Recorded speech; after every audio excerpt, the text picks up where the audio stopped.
Hi guys, let's talk a little bit more about how to understand why chemical bonds form. Remember I said there's a couple different reasons that um, that bond formation occurs, and the first one we'll talk about is the octet rule, and that drives the formation of molecules that have covalent bonds, all right?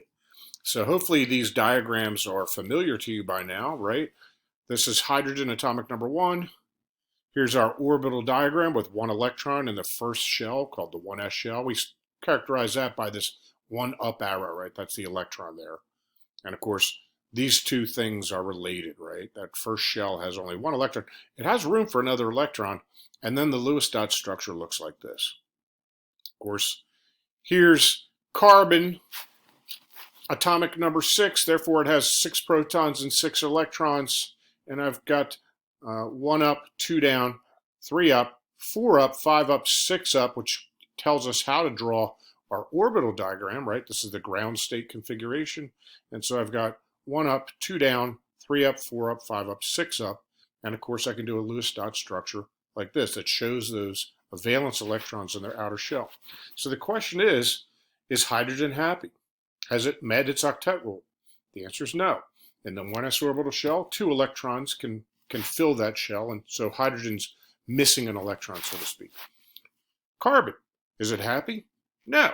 It's got 4 unpaired electrons in the outermost shell, and so carbon wants to find 4 other electrons, and so that neither of them are happy. They haven't met their octet rule. So let's look and see what happens. Here we go. We've got 2 hydrogens floating in space together. Neither's happy. What could they do? Well, they can come together to form the molecule called diatomic hydrogen, or simply hydrogen gas, right? Both hydrogens have come together to share their valence electrons, and now, so to speak, this hydrogen has 2 electrons in its outer shell, and this hydrogen has 2 in its outer shell, and that is the basis for the covalent bond. This is a molecule of hydrogen. Of course, I can see the same thing occurring between these guys. Who is this? Well, I got 1, 2, 3, 4 hydrogens, and here's my buddy carbon in the center here. He's missing 4 electrons. They're all missing 1 each. So what do? Well, they come together to form this molecule, all right? CH4, methane. Each hydrogen has 2 electrons in its outermost shell. The carbon has 8 electrons in its outer shell. Everybody's happy. We can characterize this or symbolize it here with a Lewis structure. And we can also draw a chemical diagram here where each little line represents 2 electrons that are shared. All right. And this is a molecule, but it's also a molecular compound, right? Because it's got covalent bonds between 2 different types of atoms. Of course, there's all kinds of molecules formed. Who are these guys? Now, these are definitely hydrogens here. And this atom has 1, 2, 3, 4, 5, 6, 7, 8 electrons. Atomic number 8 that's an oxygen. Is oxygen happy? Well, almost. It's just missing 2 electrons. So what does it do? Well, it shares them with the 2 hydrogens, and we make the molecular compound H2O, right? So hydrogen has these 2 paired electrons of its own out here, and then it's got paired electrons here as well. And here's my Lewis dot and my chemical formula for water. Well, when it comes to elements like sodium or chlorine, things are a little bit different. Remember, sodium was atomic number 11, 11 electrons. I'm missing a couple here, forgive me, but it's everything's loaded up except there's only 1 electron in the outermost shell. Chlorine, atomic number 17, is almost finished. All right. So is sodium happy? No, it's got 7 electrons in the outermost shell. Is chlorine happy? No, it's got, and I've got an extra arrow here. Let's get rid of that guy. It's got 7 in the outermost shell. It only needs 1 more. So what happens? Do they share? Well, if sodium shared its one electron here, then it would only have two in its shell.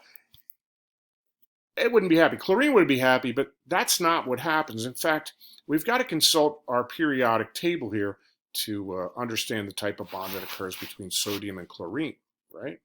And they do bond together. But remember, here's the periodic table, and I want you to notice something. Here's sodium on this side of the table, and here's chlorine on this side of the table. Now, I'd alluded to the fact that there's a trend to the periodic table called electronegativity. Electronegativity is high here and low over here. In fact, here's another diagram to illustrate it. All right, this is where electronegativity is really high. And these atoms in this region here love electrons. These guys over here, not so much.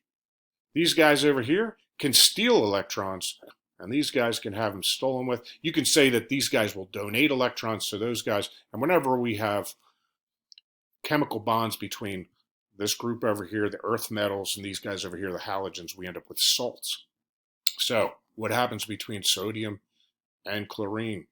Here's sodium, and I've moved it around so that it's one lone electron and the outermost shell is red, right? So there it is, atomic number 11, and it's not happy. Chlorine's not happy, but it only needs one more electron. So they don't share an electron. What happens is, boom, this guy has his electron stolen. Or you could say that sodium donates that electron.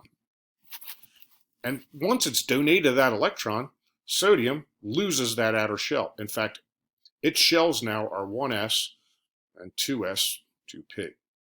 But something else has happened. Originally, sodium had 11 positively charged protons and 11 negatively charged electrons to be balanced. But now, what's happened? Well, it's only got 10 electrons, which makes sodium positively charged. We say sodium's become the sodium ion. The sodium ion. Now, chlorine, that originally had 17 positively charged protons, now has 18 negatively charged electrons. And we say that chlorine has become the chloride ion.